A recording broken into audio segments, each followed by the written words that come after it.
Hi, folks. My name is Mike Missanelli. Many of you watching and listening out there may know me as a longtime sports talk host in Philadelphia, but I'm also an attorney. I was a college professor for a little while, and I spent many of my early years as a newspaper reporter for the Philadelphia Inquirer. My reporting background has left an indelible mark on me, and that is a journalist's main responsibility is to seek out and report the truth. And so it will be with this podcast. This podcast has nothing to do with sports.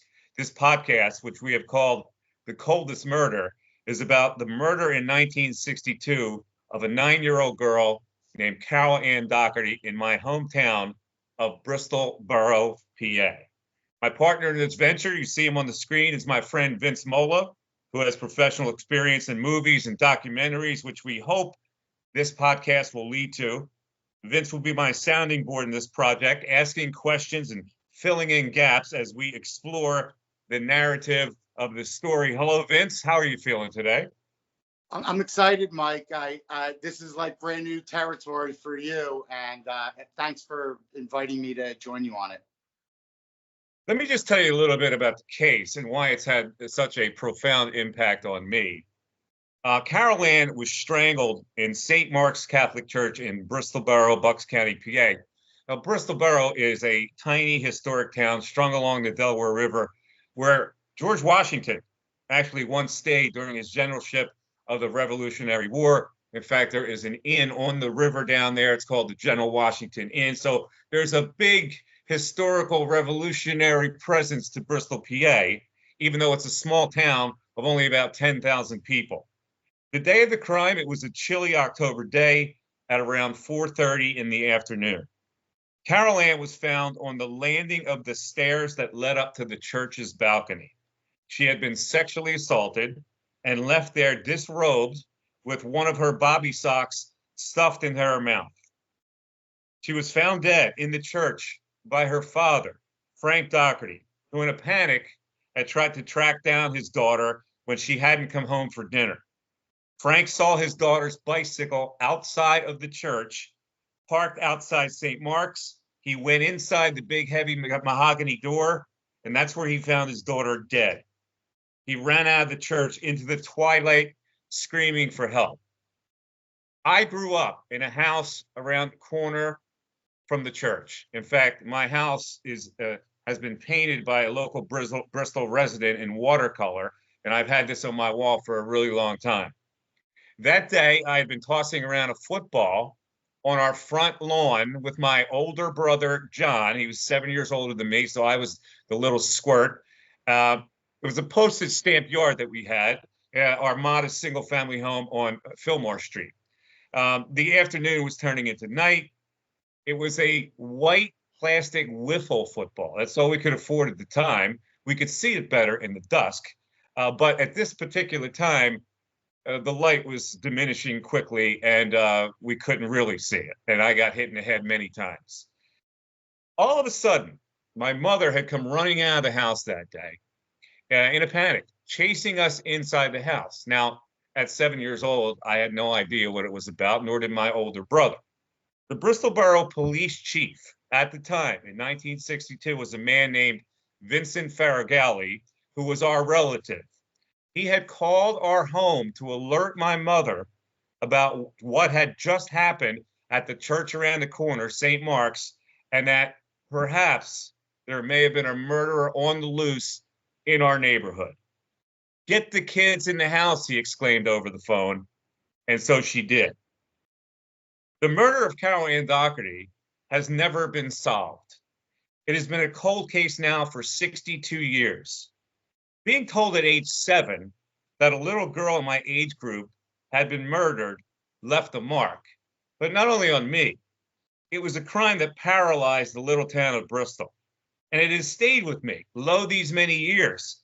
And this podcast is about finding out what actually happened on that October day, and whether, by shedding additional light on it now, in an era of intense CSI and DNA analysis, we can find who committed this awful murder and offer some kind of closure to the family of Carol Ann Dougherty.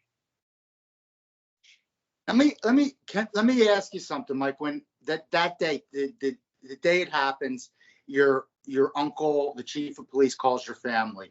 What is, you're a kid. You the trauma, the magnitude of something like this has never been in Bristol, especially in your like short life.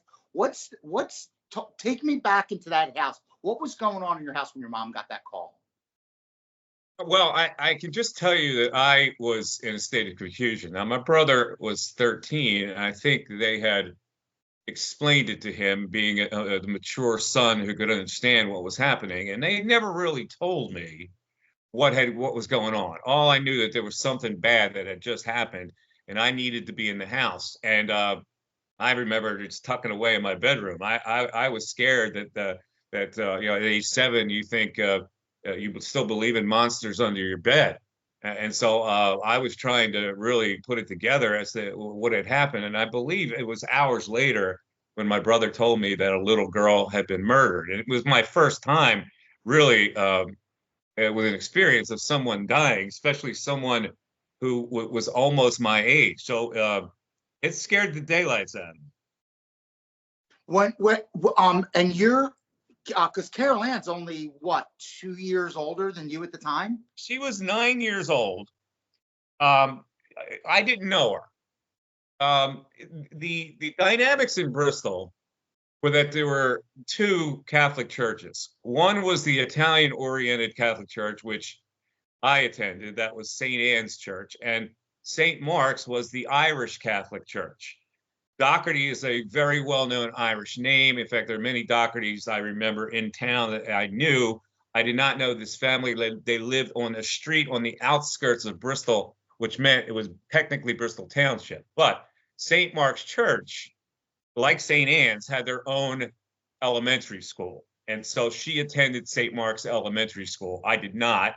I went to public school. I did not go to Catholic school. So I had no idea who she was. All I knew that there was somebody murdered, and the town was just paralyzed in fear and shock.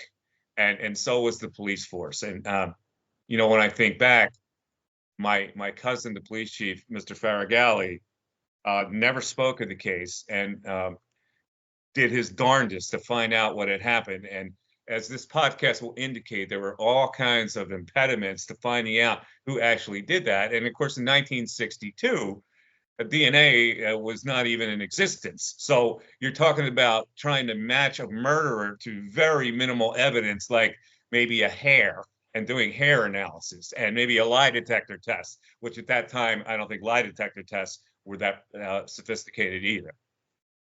I'm guessing too that like the Norman Rockwell-ness of all of it is so disturbing, because the reason that she's at the church in the first place is maybe the most adorable, earnest reason of all, right?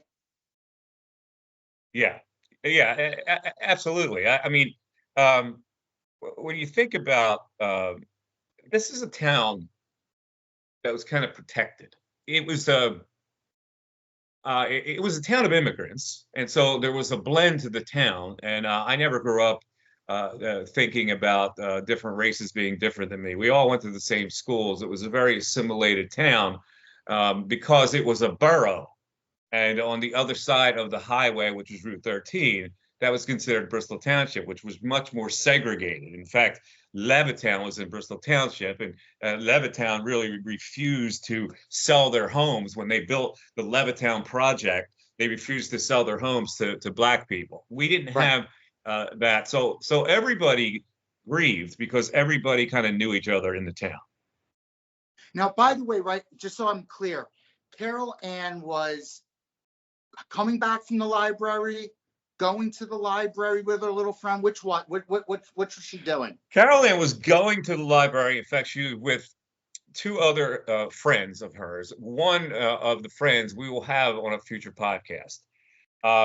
When they were done their business at the library, Carol Ann left to ride her bicycle, which was probably about, I don't know, 3/4 of a mile away from the library.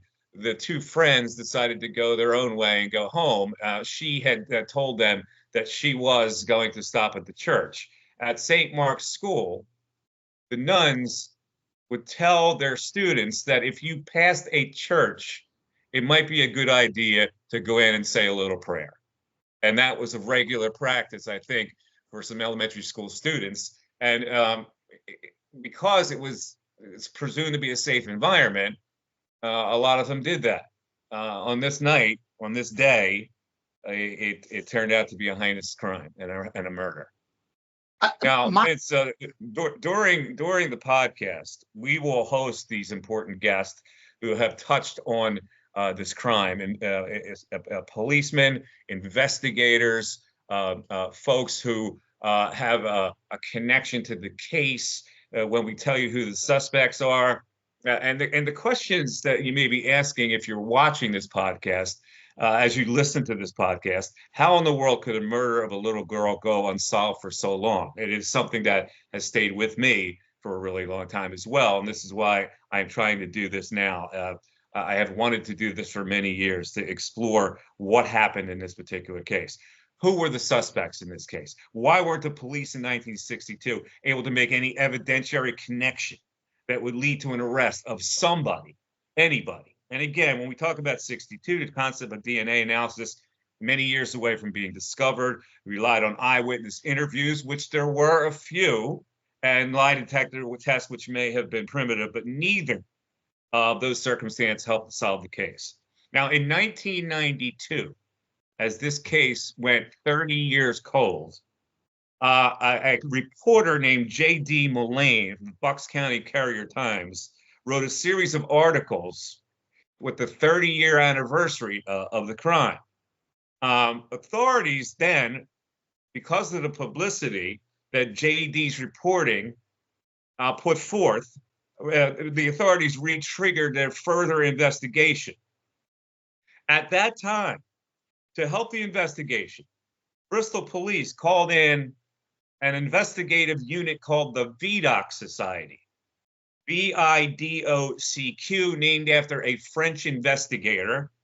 The Vidocq Society was a world-renowned special unit comprised of former detectives, investigators, and forensic experts, which met in Philadelphia to review special cold cases. The Vidocq Society became famous for their work in solving, if people remember, the notorious boy in the box crime in Philadelphia. The Vidocq Society in 1992 expressed optimism in being able to finally solve the Carol Ann Dougherty case, and had even made plans sanctioned by the Bristol police chief at the time, who will be a guest later on this podcast series, Frank Parenteau, in 1992, and they were intending to move into the Bristol Municipal Building with all their office equipment. The municipal building had the police office in the first floor. But a meeting between Parenteau and his chief detective and officials from the Bucks County District Attorney's Office somehow went sideways. Speculation was that the DA's office preferred to solve the case with their own resources without the help from Vidocq. So they ran into a dead end right there. Subsequently, the Bucks DA office took over the crime. The DA at the time is named Alan Rubenstein. He convened a grand jury on the case to question witnesses and possible suspects.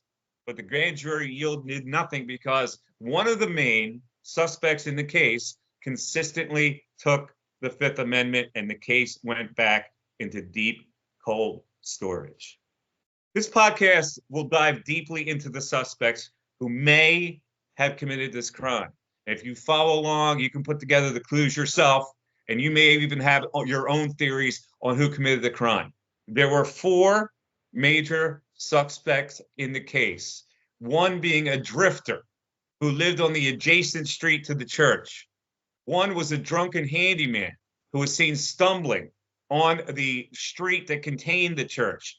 The other was a 19-year-old kid whose parents had found a notebook in which the kid had written down Carol Ann Dougherty. People in Bristol claimed they had seen that young man, that 19-year-old, in town the day of the murder. And the most shocking suspect of all was a priest at St. Mark's Church. We will get into all this as the podcast gets more details. But first, let's describe the hows and whys of Carol Ann Dougherty's visit to the church that day, Vince, which you just touched on. Carol Ann Dougherty was, by all accounts, a regular, happy 9-year-old girl. Blonde hair, ponytail. She had a zest for reading and riding her bicycle through the tiny town of Bristol Borough. Was a dutiful daughter to her parents, Mother Mary and Father Frank, who was a newspaper printer. She did have a younger sister who was 4 years old. I have been able to track down the whereabouts of that sister, but from what I understand, no one connected with the family dares talk about the case. We will try to make that happen as we go deeper. In years later, St. Mark's Church, funding was able to build a brand new elementary school directly across the street from the church. So the elementary school that she attended was not the church, the school that was right across the street from the church, which we will show you in photos. We will show you photos of the church. We'll show you photos of the school. And again, at St. Mark's, the nun teachers had encouraged their students that if they passed the church, it was a good idea to say a prayer. Mary Ann Neppa was one of the friends who attended the library with Carol Ann Dougherty. We will have her as a guest because her life has all been about guilt for leaving Carol alone that fateful day. Now, years later, Vince, when I was a teenager, I would attend Mass at St. Mark's since it was the closest church to my house. My dad was a stickler for me attending Mass, even though we didn't come from a strict Catholic family. My mom was not Catholic, so we always had a split religion. But to satisfy the hardcore Italian father, I would attend church. And I didn't want to walk across town to go to St. Anne's. My theory was that I would go into this church. And I can tell you that every single time that I walked into that church, I had an eeriness that took over me. And I could never stay for an entire Mass when I went to St. Mark's.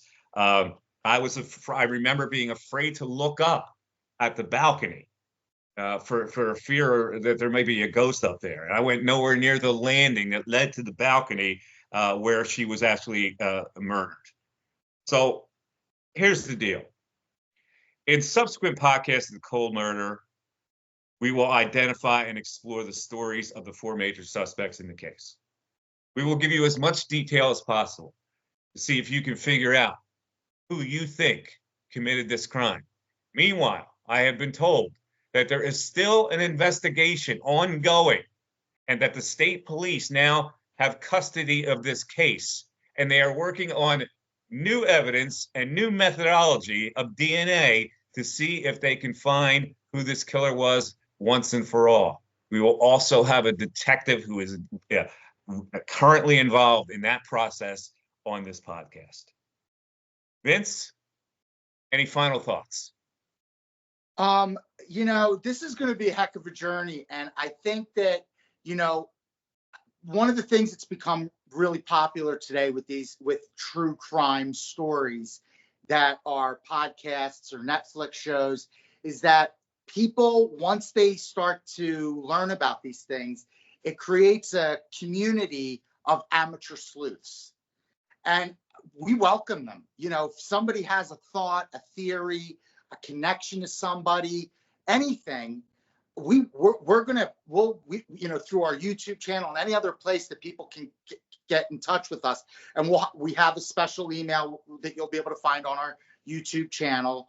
The people, we encourage people, right, to come forward and help to contribute to what we're doing, because, the thing that you've said from the beginning, Mike, which is, one, you wanted to tell the story, and two, in telling this story is to bring justice for Carol Ann. Yes, and family who was left. Just imagine your 9-year-old daughter is murdered. You find the daughter as the father. The police cannot solve the case, possibly a priest is involved, you are a strict Catholic, you do not want to believe that maybe a priest is involved, but a priest is definitely a suspect in this case. And then you die not knowing who killed your daughter. And the parents are now deceased, as are many of the people who were involved in this case, including the suspects. But the thing about DNA these days is that you can connect the dots through relatives of the suspect. And this is where the case is heading, and this is where we will take you. Thanks for listening to episode 1 of The Coldest Murder. We hope you continue with us as we try to attempt to unravel this heinous crime. I'm Mike Missanelli. For my partner, Vince Mola, thanks for listening, and please subscribe. We will have a podcast every week to give you more details on Coldest Murder, the murder of young 9-year-old Carol Ann Dougherty in Bristol Borough, PA. Thanks, everybody, for watching. For now, bye-bye.